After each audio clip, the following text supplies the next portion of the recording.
evening and welcome back to another episode 54 of Deep in the Heart of Longhorn Sports. Today, we have a heavy college basketball-centric episode as we're going to dive in to some top 16 seed projections, ask some questions about each seed line, who we're most confident in, who we're not so confident in, and we're going to dive into a new conference, the Mountain West Conference, and where that race stands here going into the last week of the regular season. Joining me, as always, here on Tuesday, March 5th, 9:30 p.m., live from Austin, Texas, Mr. Emmy Nixon. What's up, man? Nothing much. I played golf with a old Longhorn named Mike Burns, and he told me quote of the day. If God ain't a Longhorn, why the hell is the sunset burnt orange? Think about that. It's true. It's true. Yeah. Today, we're going to be talking heavy college basketball. Again, we're going to start out this episode by looking at the Field of 68's bracket, looking at their top four seed lines. My our good pals over at the Field of 68, Rob Doster, Jeff Goodman, John Fanta, highly respected by myself and others throughout the industry. Every Monday and Friday, they come out with a new bracket. It's not an everyday thing like Joe Lenardi, but they update their bracket, and we're going to look at their top four seed lines and ask some questions for each seed line. So let's just go ahead and get started with the number one seeds. The Fielding the 68's projected number one seeds are as follows: Purdue, UConn, Houston, and then they've actually inserted Tennessee into the equation over Arizona because of Tennessee's chance this week to really win the SEC. I would characterize the SEC as the second best league in America. So our first question that we're going to ask here tonight is, out of these four teams, if you have to bet your house on one of these teams to make it to the Final Four or win a national championship, who are you betting on and why? Oh, my house is not in held in confidence right now, but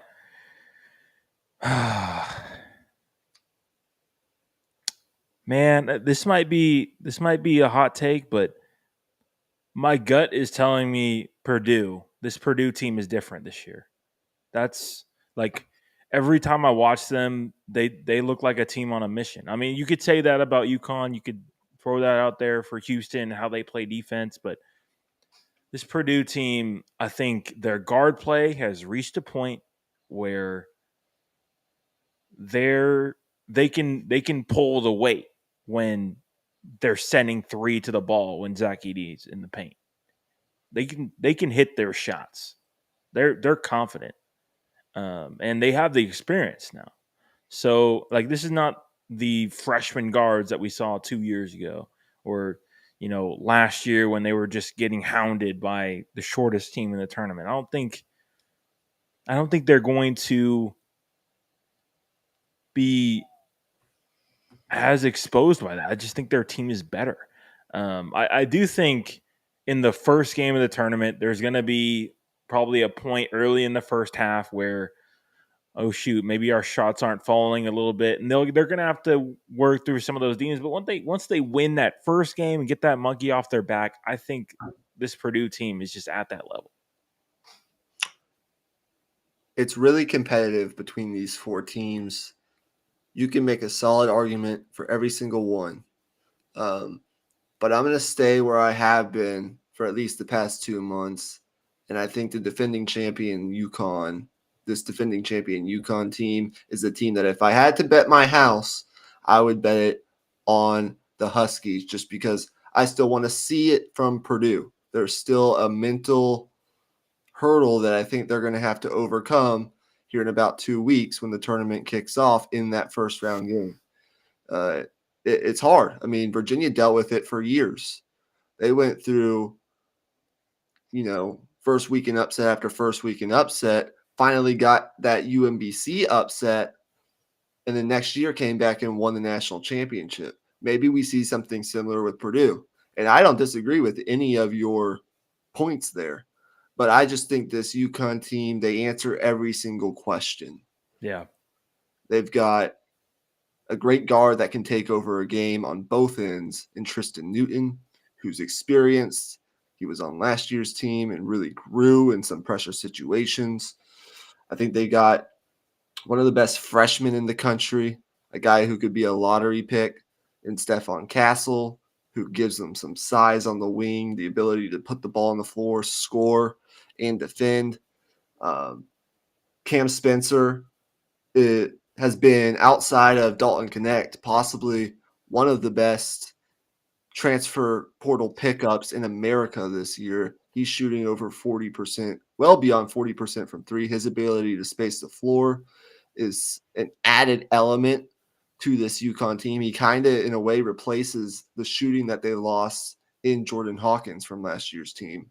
Alex Caravan is that stretch four who's really versatile defensively, but can also stretch the floor and make shots. And then Donovan Clingan as the heartbeat of this team, especially defensively. I think they answer every question. They have a guard off the bench in Hassan Diarra that can score the basketball. Samson Johnson is plenty capable off the bench to back up Donovan Clingan. Remember, in last year's team, they not only had Adama Sanogo, who was dominant in that tournament run, they had a young Donovan Clingan Yeah. and spell him in those critical minutes. And Samson Johnson does a fantastic job of that. He's a good rim protector. I just think they've got depth at the key positions, guards, and on the interior. They've got the experience winning in the tournament. They've got great guard play. They've got great interior play. They're really good defensively. They're top 20 in both offensive and defensive efficiency. And I think I'd make a solid argument right now for Dan Hurley for the National Coach of the Year, because he did lose Jordan Hawkins. He did lose Adama Sanogo. He did lose Andre Jackson. And he's still been able to maintain an incredible level of play in one of the best leagues in America, the Big East. Yeah. I it's not anything to do with what UConn has done on the court in terms of like me not picking them. It's more so just what they're trying to set out to do is just so fucking hard. And it takes a lot of luck to win in the tournament. I'm not saying, and they may just be the best team. Like like you mentioned, like they have so many boxes checked. They have all the boxes checked. But it is so hard to win in the tournament. And if we're talking about Final Four here, I just think, I don't know, man. What Jordan Hawkins gave them last year, and they've done a really good job in terms of what their guards have stepped up and done this year. But man, it's I don't know. I just have a weird sinking feeling like there's not a lot of teams that do that twice, There aren't, but if any team is capable, I think this is the team. Yeah, for sure. I said a month ago, I thought this UConn team is better than last year's team, just overall. Yeah. Now, as you said, that doesn't mean they necessarily make it further in the tournament. I mean, they can't make it further than last year's team. They can just go as far as last year's team. I'm saying out of all these teams, if I'm betting my house, I'm betting on what I know. I don't know about Purdue. I think I know about Purdue, but I don't know for sure. I know about UConn. Both are really good, really, really good. Yeah, Our next question, though, is you can't pick Purdue because you already picked them. Out of the other three, UConn, Houston, and Tennessee, for you, which team has the highest floor? Which team is the most upset proof in your opinion?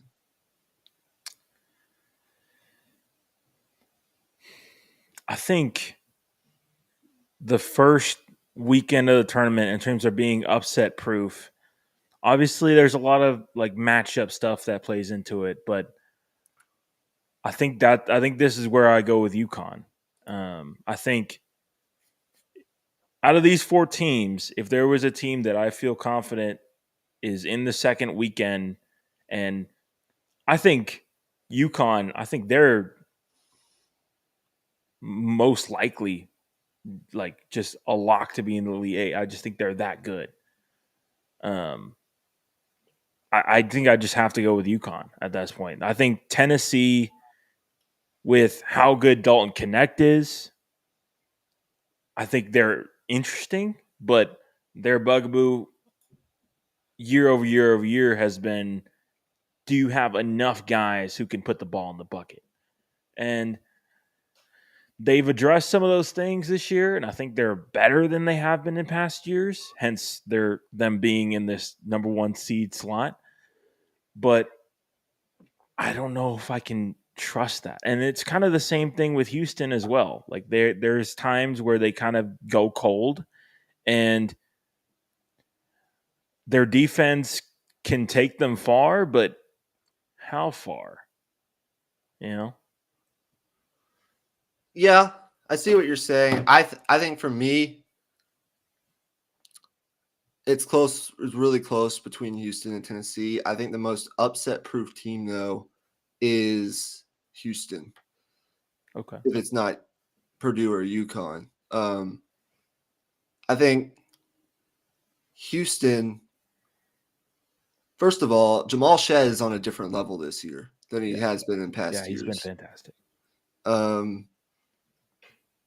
They are just going to be, I think, as a number one overall seed, they're just going to be more physical. They're going to be bigger and stronger, more athletic than the teams that they face, the 16 and then the 8-9.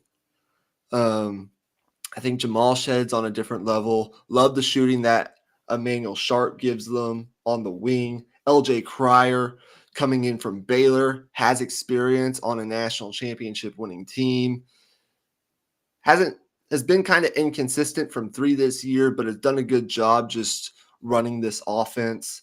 Jawan Roberts is a man of men on the interior. They can go, he just dominates. They get a large percentage of the shots that they miss, create second chance opportunities. They're going to turn you over. Kelvin Sampson, just that identity that this team has, I think is going to take them far, at least past the first weekend. I think if I were to bet on any of these teams to get to the second weekend, it would be Houston. I'm not as concerned about them offensively. Yes, it would be nice if Terrence Arsenault didn't get hurt early on in the season and they had some more wing scoring. But Emmanuel Sharp has been great this year. They have Javier Francis as well, who's awesome on the interior with Jawan Roberts. Love Damian Dunn coming off the bench. And despite what you said, the concerns about past Houston teams and, under Kelvin Sampson going into the tournament, not being great offensively and having those dry offensive spells, despite all that, last year, they got to the Sweet 16. The year before that, they got to the Elite Eight.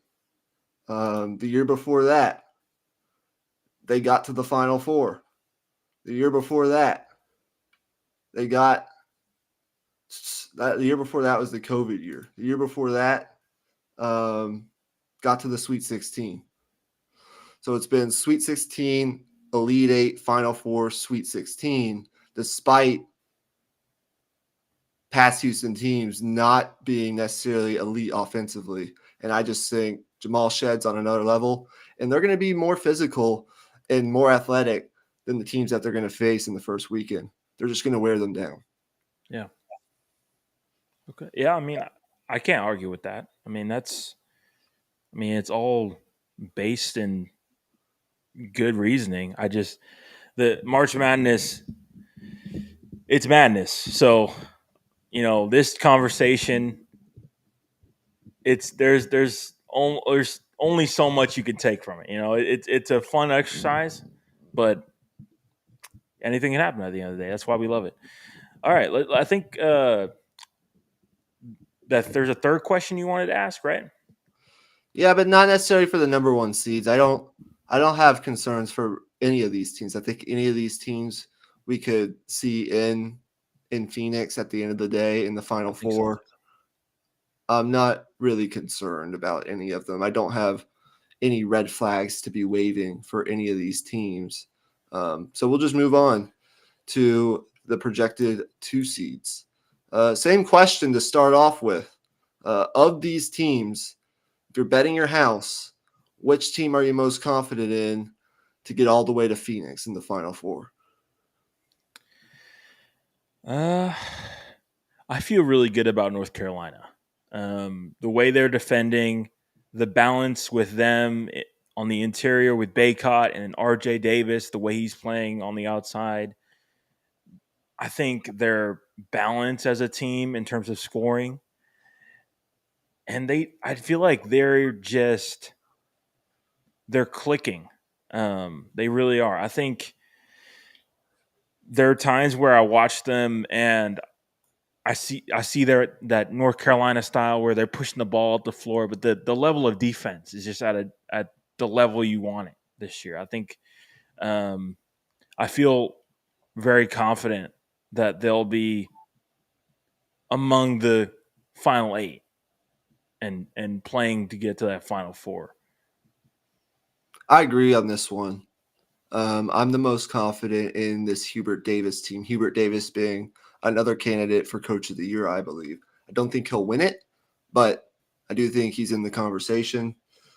RJ Davis, to me, as I said on our last Patreon podcast, was it our last Patreon podcast? I I think think it so. was. Yeah.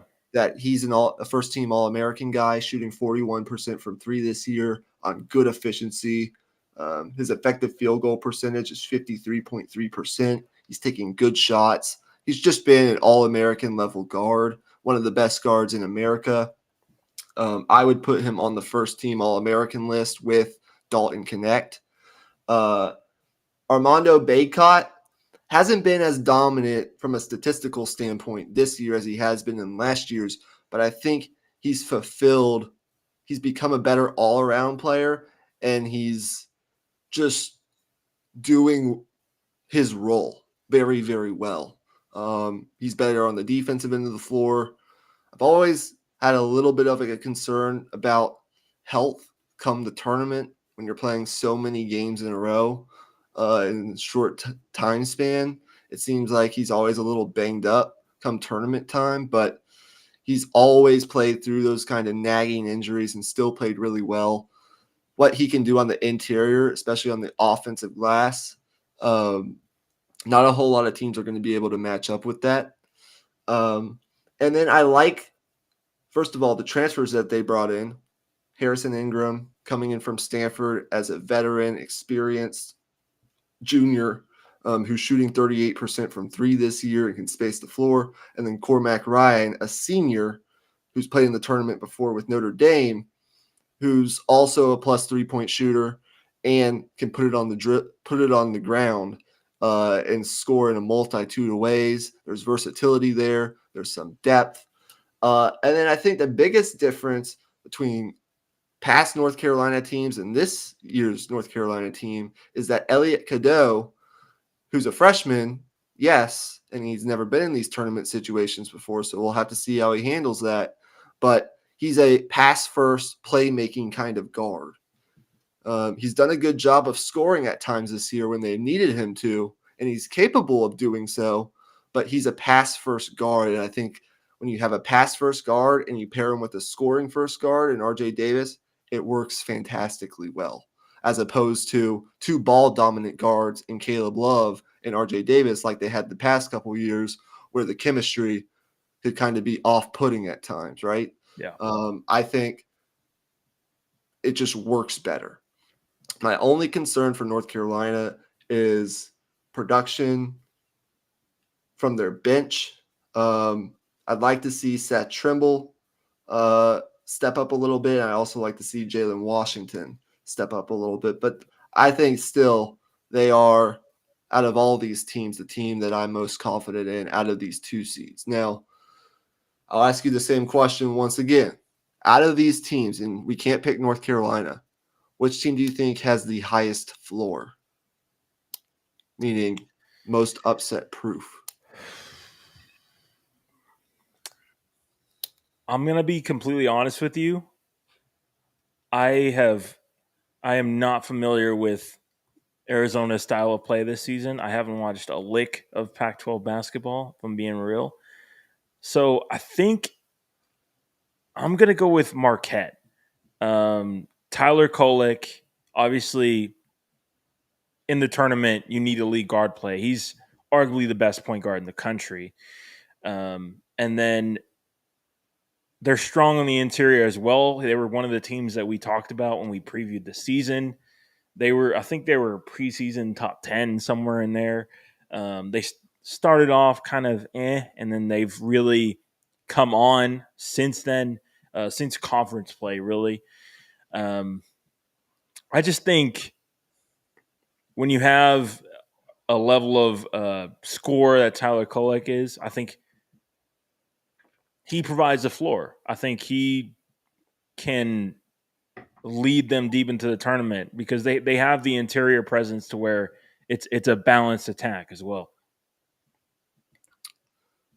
Yeah, right now, the only reason I'm not going with Marquette is because Tyler Kolek is dealing with an injury, and he's, I think, sitting the rest of this week to try to get healthy for both the Big East tournament and the NCAA tournament. They have some health concerns going into the home stretch, but I mean, Tyler Kolek could be like second team All-American, I think, this year.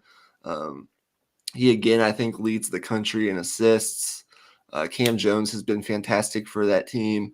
Oso Ighodaro is a matchup problem as like that stretch big man who's pretty mobile and is good on both ends of the floor, can score, but can also, present matchup problems with these bigger guys on the interior in the pick and roll game offensively. I really like Marquette, and they've been tested probably more so than Arizona has this year, especially in conference play. So actually, I kind of like that answer. As long as I'll go with Marquette, as long as Tyler Kolek is healthy come the tournament, I do believe that this Marquette team, similar to kind of like Purdue, but not as extreme, they've yet to really make a deep run under Shaka Smart in March Madness. Some of that's been bad luck. Some of it has just been bad matchups, and not enough scoring come tournament time. But I do believe this team, with the transfer portal additions that they made in the year that they've had, I think they probably will.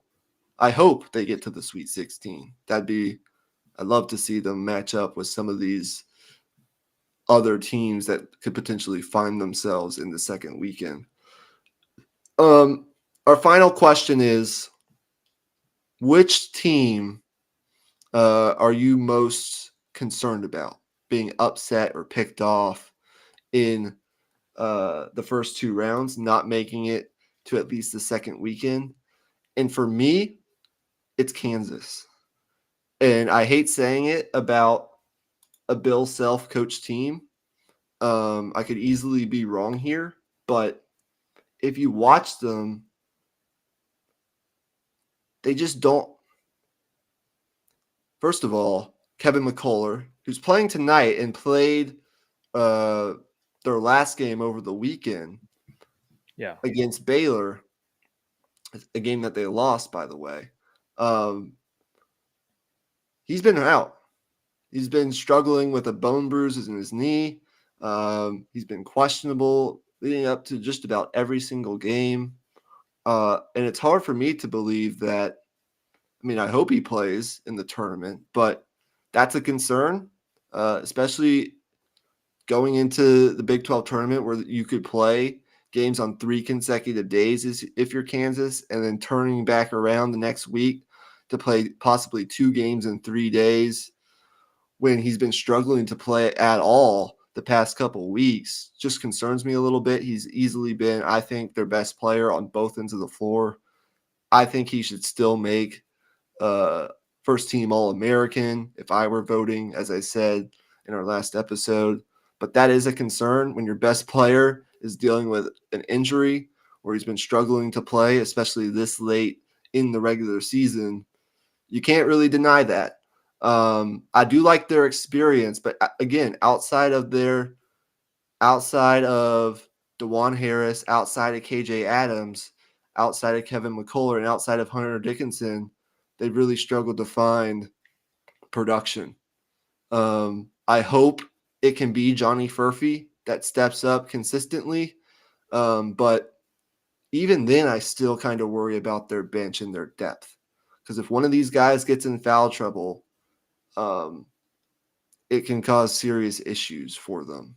I like what DeJuan Harris brings, his experience. I like Hunter Dickinson, the matchup problem that he presents, being able to stretch the floor and make shots from the outside. This Kansas team early on was shooting really, really well from beyond the arc. And in Big 12 play, it's been down. They're going to need to make at least a good clip, an above average clip of their 3-point shots if they want to make it far in the tournament. I'm not saying that they're definitely going to get upset, but out of this group of teams, I would be probably most concerned about Kansas. Yeah, I think I would probably agree with you. Again, not 100% knowing what to say on Arizona, in all honesty, but I think Kansas. I'm not 100. I saw their numbers in terms of like half court efficiency, and they're not what I thought they would be. They're a team that likes to get out and run and transition, and I think if they play a team that can kind of challenge them on the boards and kind of limit the amount of like possessions and fast break chances they get, then they might run into some trouble. So I think I definitely agree with you there.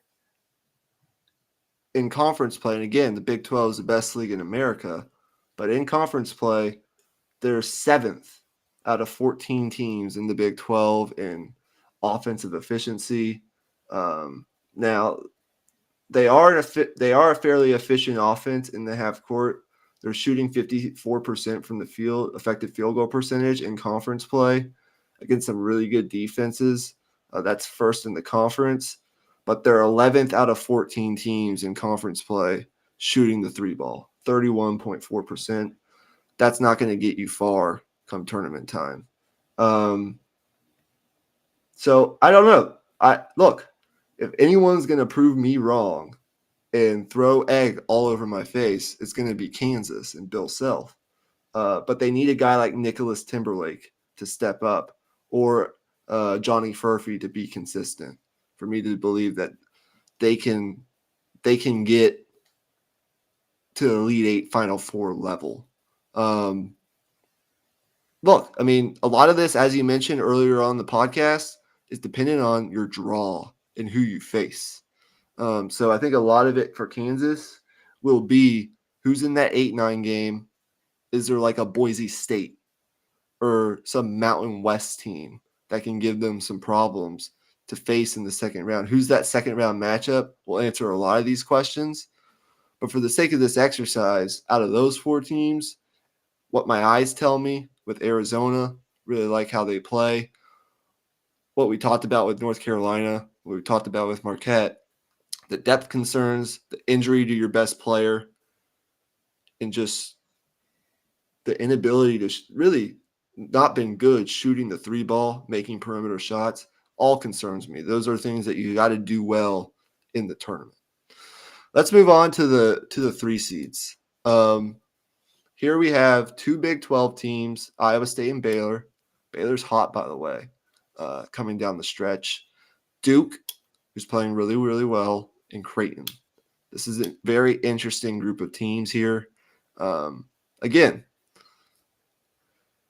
it's tougher for this group of teams. But the team, I think, if I'm betting my house on a team out of these teams that can make a run in March, I think it'd be Baylor, to be honest with you. And here's why. Look, I know that they're not good defensively. They're just not a great defensive team.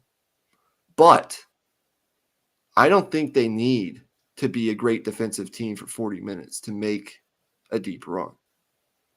I think they need, like they did against Texas last night, when it's nut cutting time, they need a 10-minute stretch where they play solid defense and can slow down the opposing offense while their offense just continues to pour it on, because they have an elite offense.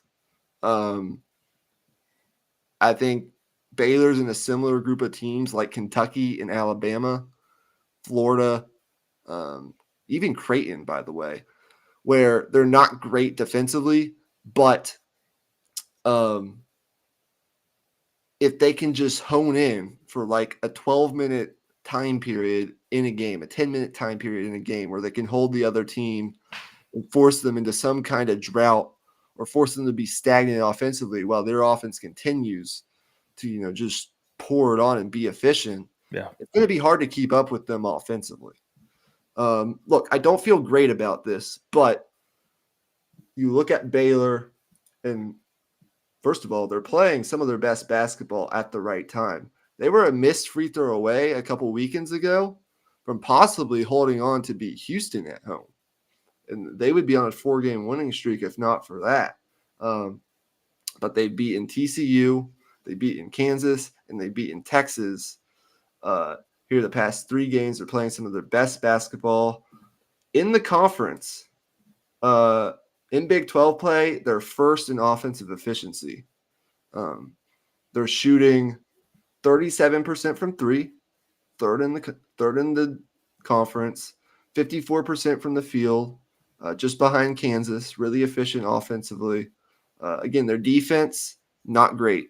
They're 10th in the Big 12 out of 14 teams in defensive efficiency in conference play. They're allowing teams to shoot 35% from 3. But I just like the way this team is playing. And you look at Langston Love, who's been hurt the past couple games, but he's expected to be back here very soon by the time the tournament starts for sure. Jalen Bridges, who absolutely went off against Texas, who can shoot the 3, shooting at a 42% clip. Jaden Nunn, who's shooting at a 46% clip. Ray J. Dennis, who's shooting it at a 38% clip. Jacoby Walter, the freshman, who's shooting the 3 at a 34% clip. Langston Love, who's shooting the 3 at a 49% clip. They just have so many lengthy options on the wing that can score in a variety of ways. They have, 5 guys that can go get you a bucket at any time. The guys that I just mentioned, they're experienced. Jalen Bridges is a senior. Jaden Nunn is a junior. Ray J. Dennis is a senior. Langston Love is a sophomore. The only guys that are not experienced are Jacoby Walter and Yves Misi, their center, but he's been playing fantastic ball, scoring on the inside, catching lobs, blocking shots. He's been really important for them. And Jacoby Walter, I think, is going to be a lottery pick when he comes out. I just love he can score against anybody. And you look at their length, 6'9" Jalen Bridges, 6'5" Jaden Nunn, 6'5" Langston Love, 6'5" Jacoby Walter. Again, Ray J. Dennis is kind of smaller, but even he's 6'2". They've got length defensively. They've got athleticism. They've got firepower everywhere. We've got And team again, speed as well. they've got speed, they got athleticism. It's just defensively is where this thing could be run into the ground. I don't necessarily view them yet as a definite final. Like I wouldn't put them in the tier of the final four contenders, but I think out of these teams, they would be the team that I would bet on to make a deep run. Yeah, I think I would too, just because out of these teams, they're the team that I would feel most comfortable with or confident in terms of executing in a close game. And obviously, March Madness, you're bound to get in a close game or two. And they, like you said, they just have so much shooting on the floor. It's almost a pick your poison type of thing, and they almost remind me of that Villanova team that won the national championship a few years ago. I think it was DiVincenzo, and I'm not sure if it was the year they had Brunson and Josh Hart or not. It may have been a different team, but that team that just absolutely blitzed Gonzaga in the national championship game and just like couldn't miss a 3-point shot they looked at. I mean, I could see Baylor getting hot like that. I mean, I absolutely could. And I really like Iowa State. I've liked them throughout the entire season, just how gritty they are. And I think that like the toughness that they have really translate into tournament ball. But getting hot at the right time matters. That's part of my like tournament overarching view is you got to get hot in late February, early March. Yeah. Our next question, though, is out of these teams outside of Baylor, who has the highest floor? Who's the most upset proof? For me, it's probably Iowa State just because of what they are defensively, their toughness. Um, they're well coached by one of my top 3 Coach of the Year candidates in TJ Otzelberger. They've got good guard play with Keshawn Gilbert and Tamin Lipsey, who I think is going to be possibly first team All Big 12.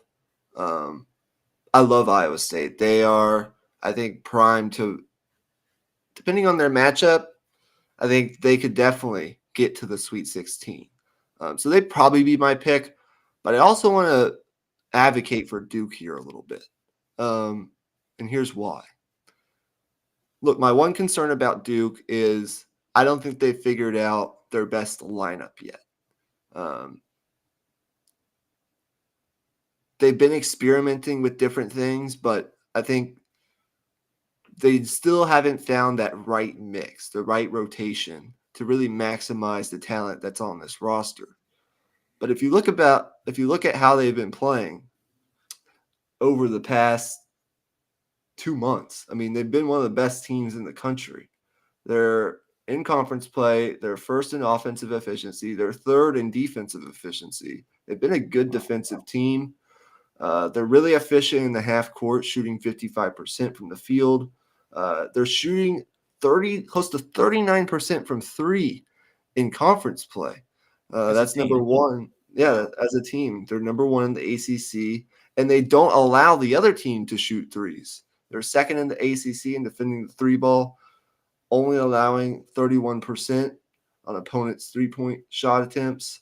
And you look at this team, and I just think it's all kind of come together here.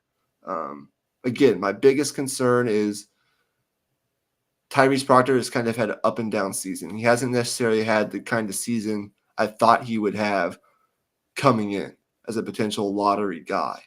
But he's healthy now. He's playing better. And he's shooting 37% from 3. So he's still been a plus player. Jared McCain has been one of the better freshmen in America. The guy is just, he's awesome. He's not fazed by much.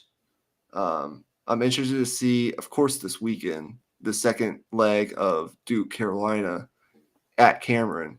But he's shooting beyond 40% from three this year, and he's a guy who's just been a superstar for them. He's a freshman All-American, in my opinion. Jeremy Roach is experienced. He's shooting 44% from three. Kyle Filipowski, I think, is awesome as long as he's healthy on both ends of the floor. He's been better defensively this year. And the energy that Mark Mitchell has brought to this team, it's kind of that 6'9" power forward who's great in the pick and roll, can present matchup problems and block shots on the other end. I really like this Duke team. I think they have a pretty high floor as well to kind of get to that second week, and I'm pretty confident they'll be there. The team that's really dangerous in this conversation, but I'm not really quite sure of what to think about them, is Creighton. They might have the best big out of all these teams in Ryan Kalkbrenner, who's just awesome on both ends, especially defensively. I mean, he's kind of like, you can make an argument he's better than Donovan Clingan defensively for what he does for Creighton. One thing about Creighton that I really like is they defend at a really high level, and they defend without fouling. They're one of the least fouling teams in the Big East Conference, and they're just really sound and fundamentally on the defensive end because they know that they can funnel everything offensively down to Kalkbrenner because he's such an elite rim protector. So those guards, they're not as, I guess, they're not fouling as much because they can just funnel everything towards the basket, and it's totally everything's okay because of Kalkbrenner's presence. Like Trey Alexander, like Baylor Shireman, he's been one of the better players in the Big East this year. The key for Creighton is going to be what is it, kind of like Kansas, what can they get outside of those three, and what they get out of their point guard, Stephen Ashworth, who's been playing better as of late, and he's one of the reasons they were able to beat UConn at home the way that he's been playing.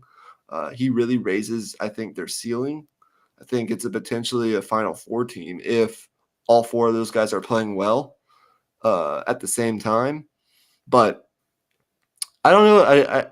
I still want to see a little more from Creighton. I don't really know exactly what to think of them quite yet. Yeah, I'm not sure either. It was an impressive win against UConn, though. I watched a bit of the second half of that game, and as you mentioned, I mean, Kalkbrenner, he controls things, man. Like he takes over games with his defense. Like he really does. So there's definitely something to be said there. There's a lot of value in that. Absolutely. Okay, our last group of teams here are the 4 seeds. Out of these teams, just what does your gut tell you? Like, which team are you the highest on to make a run to the Final Four? We know how dangerous Kentucky is, yet they're young and they struggle on the defensive end of the floor. I really like Auburn. I talked about how I think Bruce Pearl should be in some Coach of the Year discussions, and I like them defensively, like the transfers that they brought in. I like Alabama. It's just they have kind of some of the same problems as some of these other teams. Took a tough loss to Florida tonight as well. Took a really tough loss to Florida, who's a good team. They're going to be a 5 or a 6 seed, Yeah. maybe even a 4 seed in the tournament. But their defense is optional at Alabama right now. Let's just say that. And Illinois, who took a tough loss to Purdue tonight. And I'm not actually sure if they'll fall off the 4 line. I don't think they will. But they hung tough with Purdue at home. That was an opportunity, though, to, I think, maybe even elevate them to another seed line. Yeah. But I do like Illinois as long as Terrence Shannon is on the floor. We know he has a pending investigation, pending legal investigation. We won't get into that. But he has, I think, a restraining order, so he's allowed to play. Out of these teams, I think the highest ceiling, we'll just do this. I think the highest ceiling for me is All right, Kentucky. let's just do 3, 2, 1 and say our team. Okay. 3, 2, 1, Kentucky. Auburn. Ooh, okay. Why do you go with? I went with Auburn. I think the coaching matters a lot to me, obviously, but I also I like their style of play, man. They get after it. Um, I haven't watched a whole ton of Kentucky this year, and when I have watched, they've been very leaky defensively, and that also may be why I kind of am turned off to them a little bit. I need to kind of rewatch and kind of change my opinion on them based on more recent games, but I don't know. Something about this Auburn team, they're just hard nosed. They just get after it, and I love their style of play. What I will say about Kentucky is, again, kind of like I said about Baylor. I don't think they need to be elite defensively Yeah, for they an don't have to entire be great. game. They just need those 10-minute stretches where they're focused, they're locked in defensively, and they can get some stops so that their offense can take over. I worry about their experience, yes, and typically young teams like this, freshman-laden teams like this, don't have a whole lot of success making it far in the tournament. But in terms of the highest ceiling out of all four of these teams, between their talent, their ability, playing at their best on both ends of the floor, the highest ceiling out of all of these teams, I think, is Kentucky.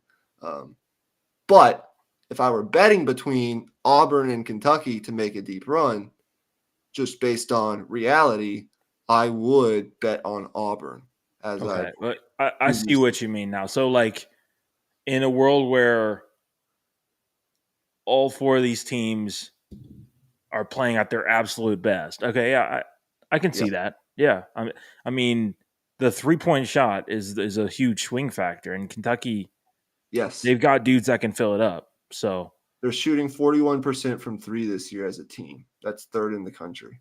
And that's really been why they've been able to get themselves to 21-8 with as bad as they are defensively. The 3-point shot's the great equalizer. It really is. And they have tons of talent. Rob Dillingham, Antonio Reeves has been excellent this year, and DJ Wagner. I mean, those were all really highly recruited guys, as you can imagine, and they're all buckets. I mean, they're all walking buckets. It's just this team's got to find a way to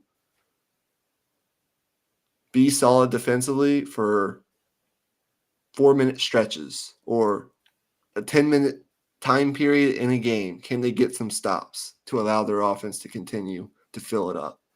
yeah, But then I'm just again, picturing the hard part for me for Kentucky is like I'm just picturing a scenario where they're facing an elite player. That player gets hot in the first half, and then they're trying to kind of as you said, put together that 10 minutes defensively where they can kind of buckle down a little bit. But that player's already hot and is already hitting their shots. Like I know this wouldn't happen until super later on in the tournament, but for example, a Dalton Connect or a player like that who can just get hot, catch fire, and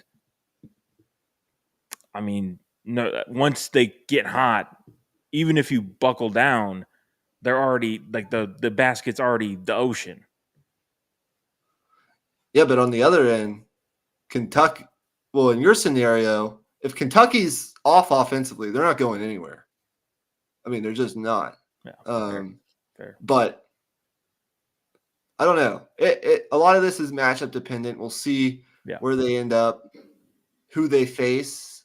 But again, if I'm betting on one of these teams to make the Final Four, I think it's probably Auburn. Um, I worry about Alabama.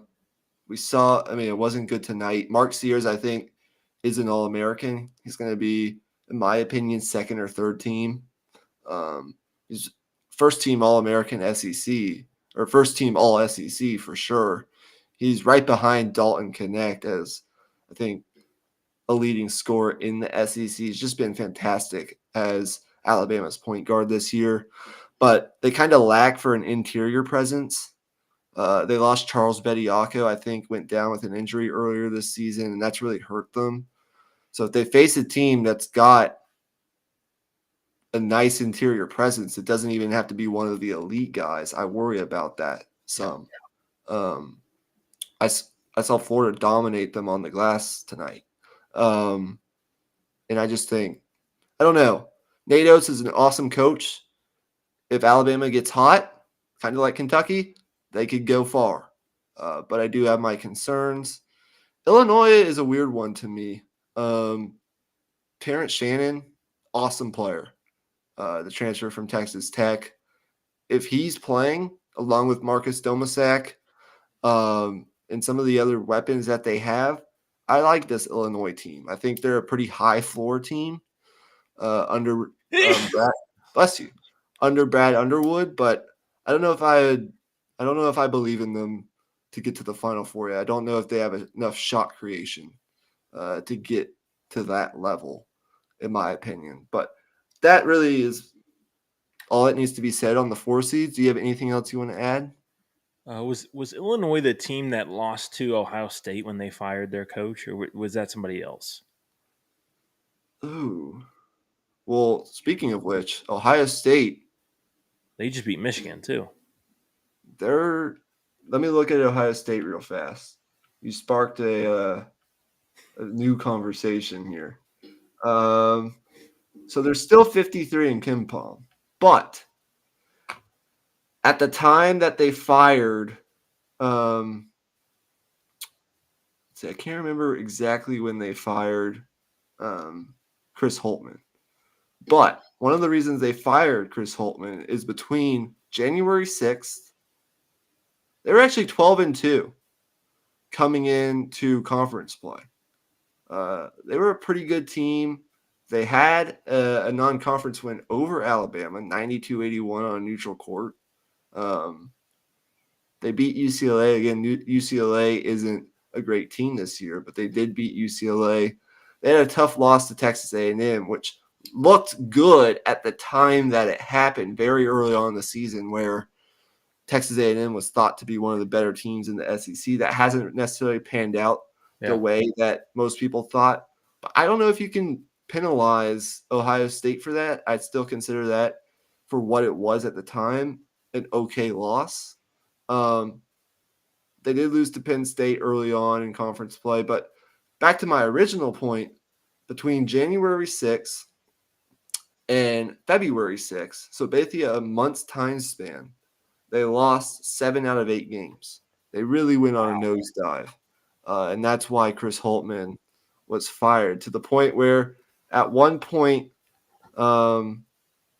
they were after a loss to Wisconsin on February 13th, they were 14-11 and 4-10 in the Big Ten. And they were really on the slim chances to make the tournament at that point. I think that's where they fired Chris Holtmann. But since then, they've won 4 out of 5. They beat Purdue at home in the first game with their new coach. Was who it was. Okay, yeah. They did lose to Minnesota, but they beat Michigan State, who's a tournament team. They beat Nebraska, who's a tournament team. And they beat Michigan, who's terrible this year, but they won that game when they had to win it. And now all of a sudden, they're sitting at 18-12, 8-11 in the Big Ten, with a game here on the road against Rutgers this weekend. If they win that game, then I think it's possible that Ohio State, with 1 or 2 wins in the conference tournament, could end up making the NCAA tournament, which is just a crazy thing to think about when you think about how ugly it got in that month's time period under Chris Holtmann. I mean, shoot, I wouldn't want to see him. They 40th in offensive efficiency this year. They're not bad. offensively. They haven't been bad offensively. That's not been the issue. It's just been some chemistry issues, and their defense isn't great. They're 81st in defensive efficiency, but that's still better than a lot of teams we've already talked about. It's better than Kentucky. It's better than Baylor. Better than a lot of these teams. Alabama for sure. So I'm interested to see what happens with Ohio State. But I do like Jamison Battle. I like Bruce Thornton. I like their roster. Again, if they get in, they're not a team that I think is going to go very far, but you never know. It's madness for a reason. So that's that on Ohio State. Look, it's 10:30. I think we had a good hour talking college basketball. I really do want to get into this Mountain West conversation, but we'll do that either this weekend or definitely next week in the conference tournament. Yeah, I'm cool with that. So over the next week in your free time, dive into the Mountain West a little bit and just brush up. I mean, they've got some pretty big games coming up, so I'll definitely tune in. Yeah. I really want to talk about the Mountain West. We'll be talking some more college basketball throughout the week and into next week when conference tournaments really start to ramp up. Next week, I want to do we'll do similar conversations, not exactly the same. We'll structure it a different way, but I want to get into conference by conference. And I also want to talk about some of the mid-majors, like heading into Selection Sunday, some of the Cinderellas that we could possibly see in this year's tournament. Because when thinking about filling out your bracket, it could be helpful to kind of know, like, oh, well, this team could be a team that potentially be a bracket buster. Like Grand Canyon this year is one of those teams. Appalachian State. There are a lot of those teams out there this year that could be dangerous to these teams that we're talking about that on the top 4 seed lines. So if you're into college basketball, especially this time of year, you're not going to be short on content. We're also 14 days away from spring football practice beginning for programs around the country and Texas in particular. So we're going to have a lot of Texas spring football content for you guys as well. And depending on my mood, I might get on here Thursday to do a video on college baseball. It might be a pre-recorded video actually that I just upload to YouTube.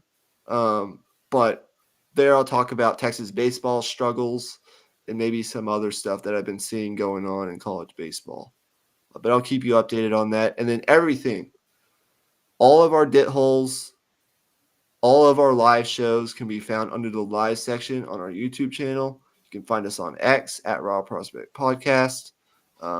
Is it Raw Prospect Pod or Raw Prospect Podcast? I think it's just Pod, but at it'll Raw come up Pod. regardless. Yeah. And then go check out our Patreon content. It's free. You can see the link down in at the bottom of your screen. And I think if it's not already uploaded, there will be a new. It'll be up most likely tomorrow. Yeah, there will be a new episode up there here in the next 24, 48 hours for you guys. But thank you to our 3 live viewers for tuning in. Tell us, who are you high on going into conference tournaments in March Madness? And what teams do you have your concerns about and why? And who are you picking?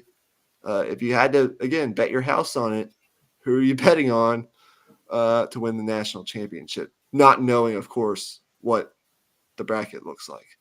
But until then, until Thursday, where we kick off our MLB previews, make sure you tune in for that. It's going to be really fun. It's a new format. I think you guys are going to really like it. We are going, gone. Hook 'em.